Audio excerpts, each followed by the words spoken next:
Masa di dalam perusahaan itu dalam? Ratusan warga Surabaya kembali terjebak dalam pusaran investasi bodong. Kali ini sekitar 350 warga melaporkan telah menjadi korban penipuan PT Komunitas Cinta Kasih Sesama, atau KCKS, dengan total kerugian yang ditaksir mencapai miliaran rupiah.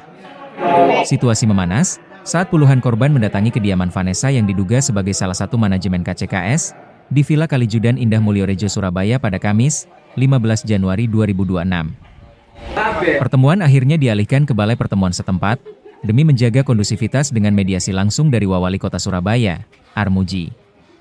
Sejak November 2024, PT KCKS mulai menjaring nasabah dengan produk yang tampak mulia, filantropi. Perusahaan mengeklaim dana investasi akan digunakan untuk pengentasan kemiskinan dan pendidikan. Untuk meyakinkan korban, mereka mengeklaim telah bermitra dengan 33 perusahaan asing hingga BUMN iming-iming keuntungan 100% hanya dalam 1 bulan membuat warga tergiur. Kejayaan semu PT KCKS mulai runtuh pada November 2025. Aplikasi mulai tidak bisa diakses dan poin tidak bisa dicairkan dengan alasan peningkatan sistem. Namun hingga kini aplikasi tersebut tetap non-aktif. Mei, seorang mantan karyawan yang juga menjadi korban dengan kerugian 40 juta rupiah, mengaku terpukul karena banyak kerabatnya yang ikut berinvestasi. Wali Kota Surabaya, Armuji atau Cak Ji, meminta warga Surabaya memetik pelajaran pahit dari kasus ini. Cak Ji mengingatkan masyarakat agar tidak mudah terbujuk investasi dengan bunga yang tidak masuk akal. Hingga kini puluhan korban sedang menyiapkan berkas laporan resmi ke kepolisian, untuk menelusuri aliran dana dan memburu aktor intelektual di balik PT KCKS.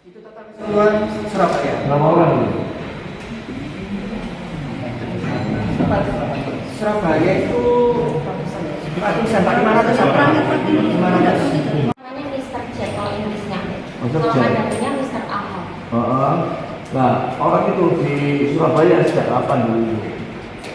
Saya itu masuk kerja kan bulan Juni, tapi orang itu datang baru bulan Oktober. Jadi saya 3 bulan kerja itu dia belum datang. Dan saya tuh Kamu disuruh siapa kerja di situ? jadi ada orang Cina lagi. Nah, orang Cina itu datang. Sedangkan katanya dia sudah bukan pegawai lagi. Kamu korbannya kena berapa? Saya korban hampir 34.700. Itu saya pribadi, belum adik saya dan teman-teman saya yang saya ajak. Oh, kamu ngajak teman-teman juga? Iya. Berapa total itu? Kalau mau 40 ya ada. Iya. Kamu? Kalau saya sendiri, Kamu juga harus dibawa sana? betul, saya sendiri sebagai ex karyawan dan juga nasabah, Pak. Jadi aktivitas investasinya saya juga ikut. Untuk total di linier saya sebagai pekerja waktu dapatkan target itu 150 juta. Itu dari linier saya sendiri, Pak. Dan masih ada yang lain. Translator, tetapi yang dia kerjakan itu nggak hanya translator. Sebelumnya itu ada semua. Nah itu loh yang kita mau pertanyakan itu. Ya apa? Sedangkan segala, saya member ya, tapi karena sudah kejadian ini kan karyawan dengan kita juga member saling cerita ya. Jelaskan, jelaskan.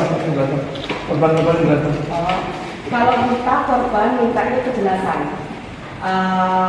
Paling nggak uangnya kita masukkan.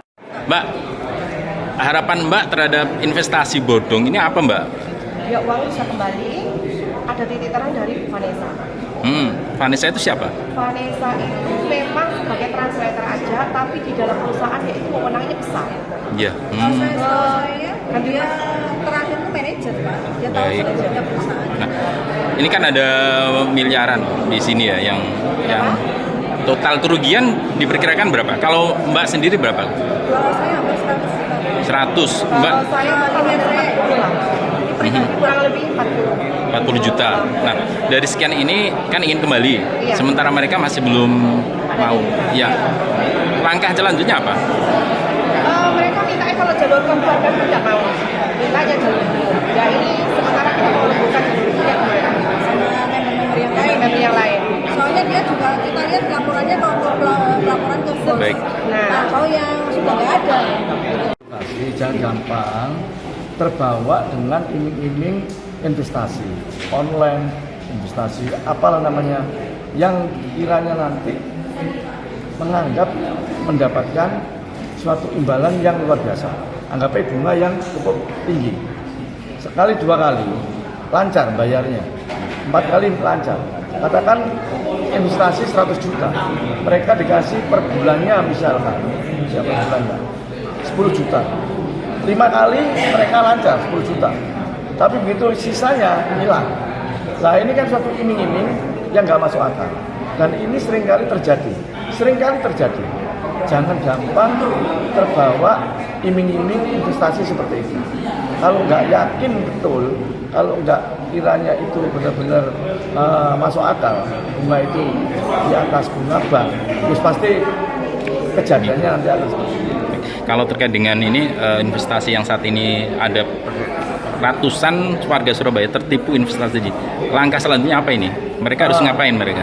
Tadi setelah kita ketemu Vanessa juga katanya korban. Nah, rekan-rekan semua juga korban. Artinya kalau mereka korbannya Vanessa yang harus dilaporkan ke pihak kepolisian. Karena Vanessa juga merasa korban. Mereka sebagai seorang manajer ada atasannya yang dilaporkan sama Vanessa. Download Tribun X sekarang, menghadirkan lokal menjadi Indonesia.